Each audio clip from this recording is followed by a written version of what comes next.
This is Ken Hill, and if you're tuning in, thank you for tuning into my first podcast. One of my goals for 2016 is to start doing some more branching out and starting to do some more things, and one of them is to do some podcasts. And you'll see actually quite a few things new for 2016 that are going to be coming up, and I'll go over those as well as the topic that I want to cover today. And some of the things for 2016 that you'll see me doing, and the programs that you'll see me involved with are continuing with the Rick program, the Rickdiculous program that Adam and Josh Bronfman have put together and support is really like nothing other. It's an environment where literally we're able to have the best tools and the best instructors, and to be able to provide really the best individual coaching that you can get. And I'm backed by these guys. Can't thank them enough for being good to our sport, and for giving me and the other instructors a real home to be able to do this. So the Rick program is going well. There's going to be hopefully a pretty big announcement coming up with that fairly soon. That's going to make the program even better. We've got a little bit less days this year for 2016, and they're already filling up quite a bit. So you should get on the webpage and take a look at the schedule, or you can always send me an email too at cagecoaching@gmail. So the Rick program is going great, and I'm super happy with that direction. The track day coaching program that we started last year with the Kegwins at the track day organization is also going really well. We're seeing less crashes, more signups, so that's great, and also giving people an option that if they can't make a Rick day, or their environment is set up to do track days, giving them an option to be able to focus and learn.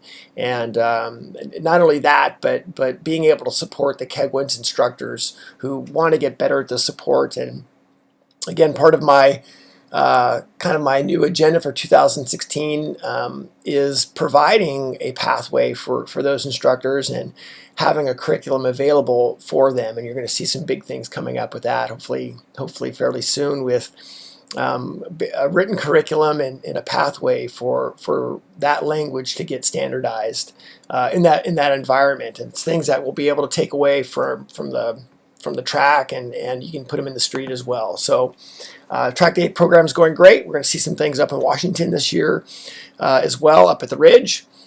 So the track day program, we're looking for some big things there, and partnering up with some great people there. So very happy about that. Also have some dirt day programs that we do here locally in the Sacramento area. That's something that we're gonna work on having a few more of those dates available. Kind of word of mouth right now, but you'll see as we start to advertise those a little bit more that those will take off. So those are also going well. And then I started also this year, or actually in December this year, I've done a couple of other programs like this, but we're making it a little bit more official, doing some public speaking engagements as well. And we're taking the use of motorcycles, and we're showing how by having really excellence in motorcycles equals excellence in the rest of your life. And so you'll see some neat things that go along with that, and there's a pretty good little pathway that's happening. How really having the habits of a professional motorcycle racer, or best in the world, having those habits make things better for your in the rest of your life. So some neat things there. And oh my gosh, yes, I am going to update my website, so that will happen here hopefully fairly soon. You'll see something fairly big on that hopefully in the next month or so. Sam Malapis is helping me with that. Thank you, Sam. Hoping to take me to the next steps with that. And these podcasts are a great way for me just to sit here and blab and talk about these things. And one of the motivating factors, it's funny, I saw what I want to talk about on this podcast is I saw an article written, I think it was on Moto Matters. I'm not sure on that, so you can't quote me quite on that. But the article was comparing the difference between the Bridgestone MotoGP tires and the new Michelin MotoGP tires. And the article basically talked about the difference on the Bridgestones and the Michelin's. Bridgestone is very, very stiff carcass, and it doesn't deform all that well, so it maintains a consistent contact patch. Where the Michelin, the carcass deflects a lot more, and that's where the riders are having a lot of problems on the front, crashing on the front quite a bit. And what the article said was that the Bridgestone tires allowed the riders to consistently brake up to the apex, and that with the Michelin tire, that they had to get off, use more brake straight up and down, get off the brake, and they couldn't load the tires much. And that's kind of it's an interesting statement, because what I want to really talk about is that statement of, always use the brakes to the apex. I went to the Freddie Spencer School and they showed me how to use the brakes. When I was at the Yamaha Champions Riding School, really, man, they showed me how to brake to every apex. And I want to make sure that's not what we're showing. And it's the same thing. They told me I should be on the gas at every apex. That's also not what we're saying. So I saw that statement, and I wanted to talk about it, because it really does set the stage for a lot of misconceptions in the overall part of the sport. And I saw that, and of course, it's written at a high level with regards to MotoGP. So let's talk about that and dive into that. So first of all, we can kind of back up a little bit and think about what's the quickest way to get around the track. And the quickest way to get around the track is to be accelerating. So acceleration is what lasts longest, and there isn't a track that I know of in the world where there's more deceleration than acceleration. And so we want to be putting the bike in a position to accelerate. The more time that we spend accelerating, the better the lap time will be. And if you want to take it even further, it's basically who's going to be who's at wide open throttle the longest. So who's holding wide open throttle the longest? That's where the best part of your lap time is going to be. And yes, roll speed and overall speed, of course, is part of that equation. But the idea is that we want to be in a position to be accelerating for as long as we can. So if we say that we're going to brake to every apex, well, then that's actually not correct, because then you're going to be losing out on a lot of acceleration time. And the first thing that we have to look at then is we have to kind of talk about an apex and define what an apex is. And there's two apexes. So we have our inside or entry apex. That's the closest portion to the inside part of the track you come. And then there's an outside apex, the closest portion to the outside part of the track that you come. And those apexes are really determined by the radius of the corners, and the point of when you start to accelerate, you want to be taking away lean angle from. We want our entry apex to be as early as possible because we want to be accelerating, but we also have to be in a position to be taking away lean angle from it. So we don't hold lean angle or add lean angle, because that's not something that's going to get better as we add speed. So when we start looking at those apexes, we have to think about those apexes a little bit differently than what we've thought about them in the past. And the apex has really become a big reference point. And same thing with the exit apex. It's also a big reference point. How you get to it and how you get from it, and really what control you're using when. And how that's dictated by is what type of corner it is, whether it's an entry corner or an exit corner or even a balance corner. So the apexes, think about them a little bit differently. Think about them as your report card for your riding. Think about them as what control am I using when? Am I able to take away lean angle from it? And think about how it affects your overall radius. We want to run as much radius as we can. Of course, we'll take into consideration what comes before and what comes after the corner to maximize our feet per second, or what our average speed is. But the apexes, let's start thinking about those a little bit differently. And that kind of blends into the next type of thing that we're talking about, which is defining the types of corners. And let's think about it is if we used our brakes to every apex, well, then our exit's going to suffer, because on entry corners, and this is where we would use our brakes to or past the apex, is on entry corners. Entry corners is where our deceleration zone is longer than our acceleration zone.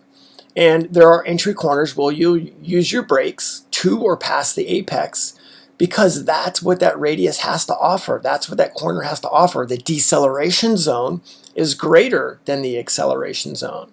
So on corners that offer that, yeah, use your brakes to or past apex. Absolutely, because you want to maximize that.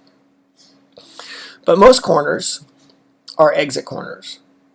And with an exit corner, because we want to take advantage of that acceleration zone, we want to get the bike slowed and pointed, so we're starting to drive past the apex, right? We're starting to apply throttle as we go past the apex. And that's also when the exit apex, as a reference point, comes into play, how you're getting to that exit apex. If you're getting to the exit apex with too much lean angle, then we've either apexed too early or you've gone to the throttle too hard. So there's an idea of when that happens. Or if you're not using all the track on the exit, then we have a trajectory issue, or we've got an eye issue, or even a throttle application issue. But you can start to use that as a report card for it. So corners where the acceleration zone is longer than the deceleration zone, we want to get the bike slowed and pointed, so we're accelerating past the apex. We're picking the throttle up at the apex. I'll tell you a great example of that was the MotoGP race, the Sepang race that was right before the last one, and you watched the qualifying between Pedrosa and Marquez. Pedrosa probably ran one of the best laps he's ever run in his life. It was an amazing lap on his qualifying lap.